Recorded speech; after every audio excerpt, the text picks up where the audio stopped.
ప్రస్తుతం మనతో పాటు ప్రముఖ ఆధ్యాత్మికవేత్త జ్యోతిష్య పండితులు బ్రహ్మశ్రీ సుభాష్ శర్మ గారు మనతో ఉన్నారు. గురువుగారితో మాట్లాడేద్దాం.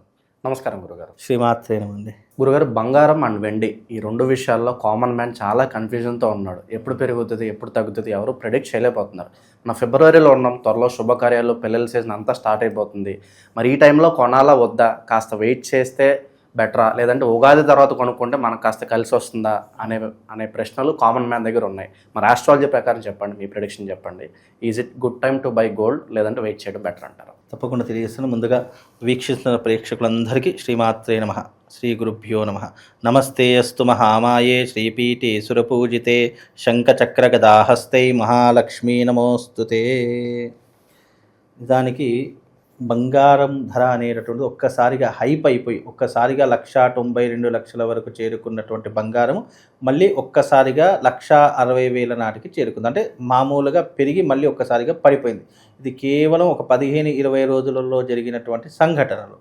నిజానికి బంగారపు ధర అనేటటువంటిది మనం మామూలుగా పోల్చుకుంటే కనుక పెరుగుతుందే కానీ ఎప్పటికీ కూడా తరగదు. కాబట్టి ఇప్పుడు మార్కెట్లో ఇప్పుడు మనం మామూలుగా ఆన్లైన్లో చూస్తే 1,58,000, 1,57,000 వరకు ఉంది. అదే మామూలు మార్కెట్లోకి వెళితే, షాపులలోకి వెళితే 1,60,000 కాడికి బంగారపు రేటు ప్రస్తుతం మనం మాట్లాడుకున్న రేటు మనం మాట్లాడుకున్న సందర్భంలో ఈ రేటు ఉంది ఇవాళ. వెండి చూస్తే కనుక దాదాపుగా 2,50,000 రూపాయల వరకు ఫర్ కేజీ ఆల్మోస్ట్ మార్కెట్ ధర ప్రకారం కనుక చూసుకున్నట్టయితే. ఇక్కడ బంగారపు ధర ఎప్పటికైనా పెరుగుతుందే కానీ తరగదు, గుర్తుపెట్టుకోండి. ఎందుకంటే మామూలుగా 2025లో బంగారం ఏ రేటు ఉంది, ఇప్పటికీ బంగారం ఏ రేటు ఉందో ఒక్కసారి క్యాలిక్యులేషన్ వేసుకోండి. మీకు బంగారపు ధర పెరుగుడు తరుగుడు అనేటటువంటిది పక్కన పెడితే బంగారం పెరుగుతూనే ఉంటుంది కానీ తగ్గడం అనేటటువంటిది ఉండదు. 2025లో కనుక చూసుకుంటే 60,000 కాడికి ఉన్నటువంటి బంగారము ఈరోజు 1,60,000 కాడికి చేరుకుంది. అంటే దాదాపు ₹1,00,000 పెరిగిందండి బంగారము. 1 కాదు 2 కాదు, ₹1,00,000 పెరిగింది. ఇప్పుడు తులం బంగారం మనం తీసుకుని 60,000 కాడికి మనం 2025లో బంగారం తీసుకున్నాం అనుకోండి, మనం వడ్డీ కింద క్యాలిక్యులేషన్ వేసిన ₹3 వడ్డీ అనుకున్నా దాదాపుగా సంవత్సర కాలానికి ఎంత అవుతుంది అంటే దాదాపుగా 22-23 రూపాయలు, లేదా మ్యాక్సిమం 36,000 రూపాయలు అవుతుంది. అంతకు మించి కాదు.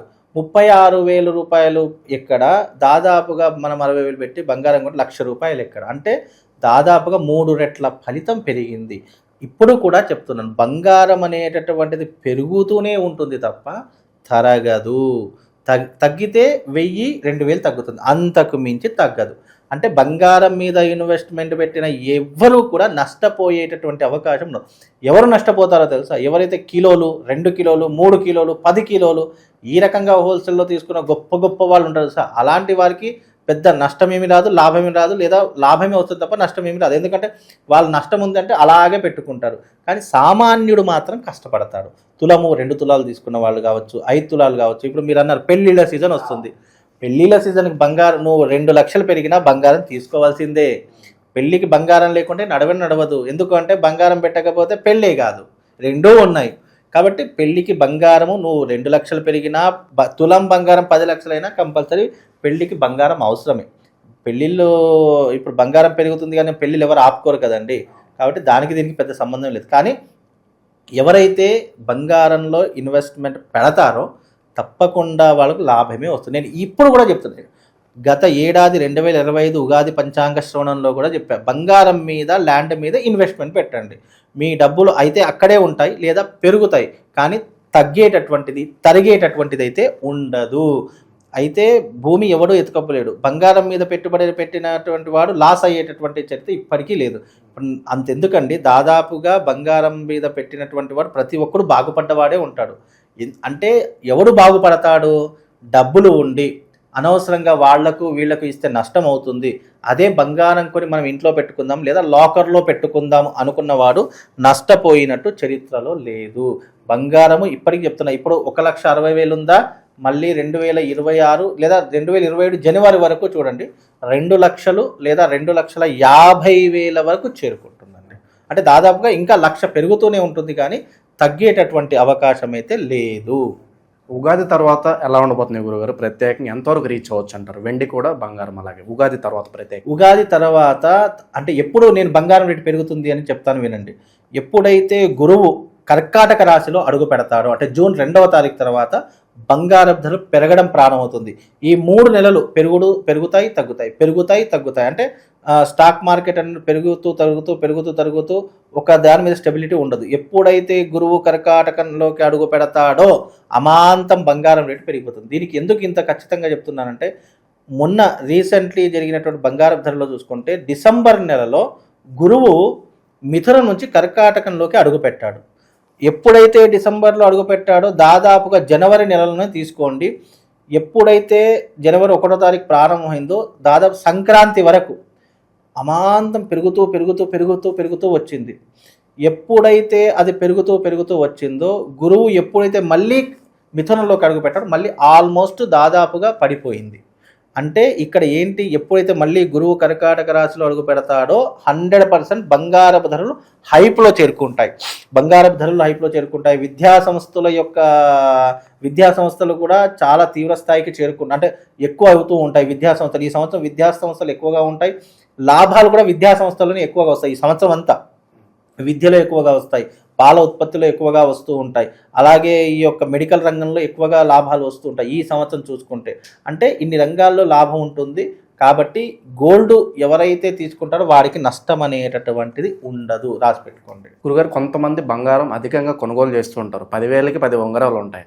అంటే విపరీతంగా బంగారం మనం కొనుగోలు చేయాలంటే జాతకంలో ప్రత్యేకంగా ఏమన్నా యోగాలు ఉంటే వాళ్ళు అలా చేస్తున్నారంటారా? ప్రత్యేకంగా మనకు కూడా అటువంటి సామర్థ్యం రావాలంటే ఎట్లా ప్రత్యేకమైన పరిహారాలు ఉంటాయి గోల్డ్కి సంబంధించి? ఒకటండి, గోల్డ్ అనేటటువంటిది ఏంటి అని అంటే కనుక మన దగ్గర ఇప్పుడు ఎగ్జాంపుల్ నా దగ్గర డబ్బు ఉందండి, నేను డబ్బు వాళ్ళకు వీళ్ళకి ఇవ్వలేను, ఫైనాన్స్ బంధాలు అవన్నీ చేయలేను కాబట్టి నేను ఏం చేస్తానంటే అయితే భూమి మీద పెట్టుకుంటాను లేదా గోల్డ్లో పెట్టుకుంటాను. గోల్డ్ మీద పెట్టాను అనుకోండి రేపు నా బిడ్డల పెళ్లి కన్నా పనికి వస్తుంది, లేదా భూమి కొనుక్కున్నాను అనుకోండి రేపు ఫర్దర్ ఫ్యూచర్కి ఏదైనా డెవలప్మెంట్ అవుతుంది. రెండూ ఆలోచిస్తాను. కానీ వేరే వాళ్ళు ఏంటి అని అంటే కనుక ఇన్స్టెంట్లో కావాలి, ఇలా డబ్బు పెడితే ఇలా వెంటనే లాభాలు కావాలి అని ఆలోచిస్తారు. లాంగ్ టర్మ్ లాభాలు ఒకలాగా ఉంటాయి, షార్ట్ పీరియడ్ లాభాలు ఒకలాగా ఉంటాయి. ఎప్పుడైనా గుర్తుపెట్టు, స్టాక్ మార్కెట్ ఏంటంటే మీరు లాంగ్ టైం పెట్టుకుంటే మీకు అన్ని రకాలుగా మీకు కష్టకాలంలో ఆపత్కాలంలో ఉపయోగపడుతుంది. అదే మీరు ఏదైనా చేస్తారు, అదే నేను గోల్డ్ లేదా భూమి తీసుకున్నాను అనుకోండి, నాకు ఏమవుతుందని నాకు కష్టం వచ్చేది వెంటనే నాకు డబ్బులు కావాలి, నేను బంగారం ఎక్కడ పెట్టినా నా డబ్బులు తిరిగి నాకు పువ్వులో పెట్టి వస్తాయి. లేదా భూమి కొన్నాను, నేను ఎవరికైనా అమ్మేసినా నా డబ్బులు నాకు వస్తాయి. అంటే ఇది ఇన్స్టెంట్స్తో పాటు మనకు లాభాలు తెచ్చిపెట్టేటటువంటి బిజినెస్లో. అంటే ఈ మధ్యకాలంలో భూమి మీద బంగారం మీద పెట్టినటువంటి ఏ వ్యక్తి అయినా సరే చెడిపోయినటువంటి విధం చరిత్రలో లేదు. వాడి సెల్ఫ్ కోసమో లేదా వాడి యొక్క వ్యసనాల కోసమో చెడిపోయిన వాడు ఉంటాడు, కానీ దీని మీద పెట్టి చెడిపోయిన వాడే వాళ్ళు. అలాగే బంగారము ఒకసారి ఇన్వెస్ట్మెంట్ పెట్టామంటే దాని గురించి వెయిట్ చేయాలి.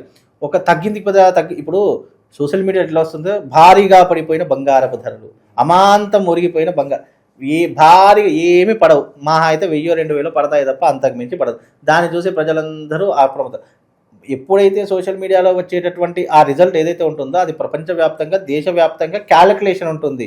మనం గల్లీలో ఉండేవాళ్ళము ఆ గల్లీతో క్యాలిక్యులేషన్ చేసుకుంటే సరిపోతుంది. అనవసరంగా దీని గురించి భయపడుటే తప్ప ఇంకేం లేదండి. కాబట్టి మీరు ఇప్పటికైనా చెప్తున్నా బంగారం మీద ఇన్వెస్ట్మెంట్ పెట్టండి. అంటే ఈ సంవత్సరం పెట్టండి, అది వచ్చే సంవత్సరానికి క్యాలిక్యులేషన్ వేసుకోండి తప్ప ఈరోజు పెట్టాము రేపు ఎల్లుండి అయ్యో తగ్గిపోయాయి కదా అలా క్యాలిక్యులేషన్ వేసుకుంటే నువ్వు దేని మీద పెట్టుబడి పెట్టలేవు. నేను 2025లో బంగారం మీద 10 లక్షలు ఇన్వెస్ట్మెంట్ పెట్టానండి. అంటే మీరు చూసారంటే నా మెడలో ఉన్నటువంటివి అవన్నీ కూడా ఇన్వెస్ట్మెంట్ పెట్టినటువంటివే. 60,000 కొన్న బంగారం ఈ రోజున 1,60,000 పెరిగింది. అంటే నేను 10 లక్షలు పెట్టుబడి పెడితే నాకు 20 లక్షల లాభం వచ్చింది. 10 లక్షలకు 20 లక్షల సంవత్సర కాలంలో ఎవరు లాభం చూపిస్తారు చెప్పండి?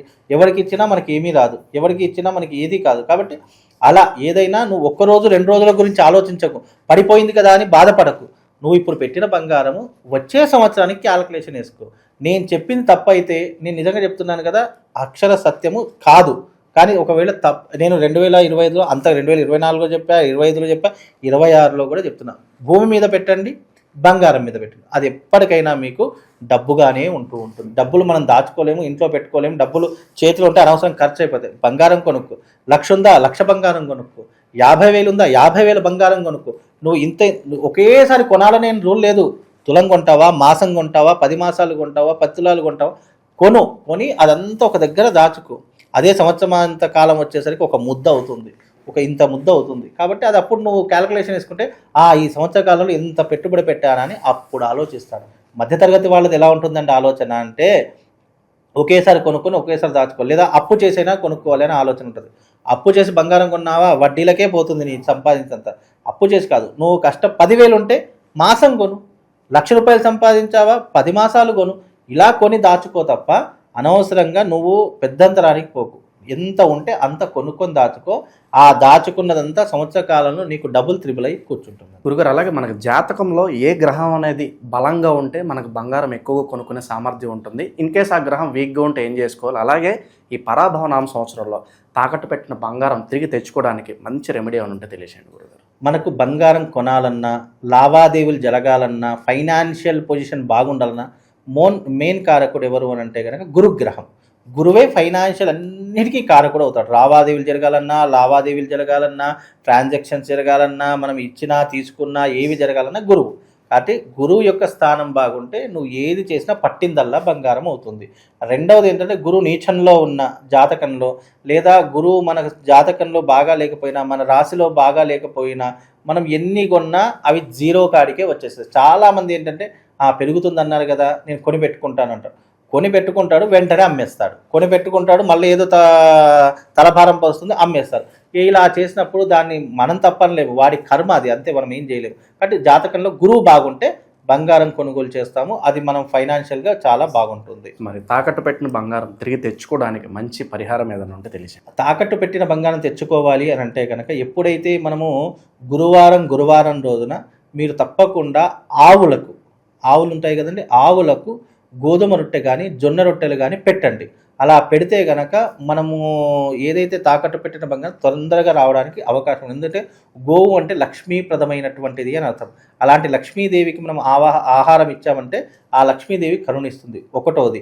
రెండవది ఏమిటి అంటే ఒక్కసారి బ్యాంకులో పెట్టినటువంటి బంగారం ఏదైతే ఉంటుందో ఒకసారి మీ ఇంటికి తెచ్చిన తర్వాత అది ఏం చేస్తారు అంటే ఉప్పు నీళ్ళలో కడిగేసేసి మళ్ళీ మీ బీరువాలో పెట్టుకోండి. ఎప్పుడైతే దానికి ఉప్పు తగులుతుందో అది మళ్ళీ బ్యాంకులోకి వెళ్లకుండా, తాకట్టులోకి వెళ్లకుండా ఉంటూ ఉంటుంది.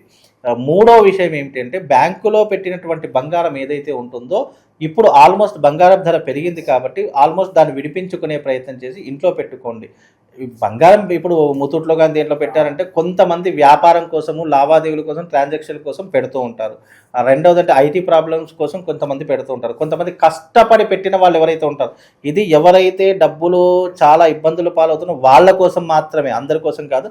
ఎవరైతే అలాంటి వాళ్ళు ఉంటారో నేను చెప్పిన పరిహారాలు చేసుకోండి, తప్పకుండా బ్యాంకులో ఉన్నటువంటి బంగారం మీ ఇంటికి వస్తుంది. ఇక చివరగా గురుగారు, ఏ రాసుల వాళ్ళకి ఈ ఉగాది తర్వాత అధికంగా బంగారు కొనుగోలు చేసే సామర్థ్యం ఉంటుందంటారు? గ్రహరీత్యా చెప్పండి, ఆస్ట్రాలజీ పరంగా. గ్రహాల పరంగా చూసుకుంటే గనక ముఖ్యంగా వృషభ రాశి వారు బంగారం కొనుగోలు చేస్తారు, అది జూన్ వరకు. అలాగే తులారాశి వారు, కుంభరాశి వారు, అలాగే ఈ ధనుసు రాశి వారు, ఈ రాశుల వారు తప్పకుండా మహర్జాతకులు అవుతారు. పట్టిందల్లా బంగారం అవుతుంది. బంగారం కొనుగోలు చేసేటటువంటి అవకాశం కూడా ఏర్పడుతుంది. బంగారం ధరల గురించి అద్భుతమైన విశ్లేషణ అందించారు. ధన్యవాదాలు గురు.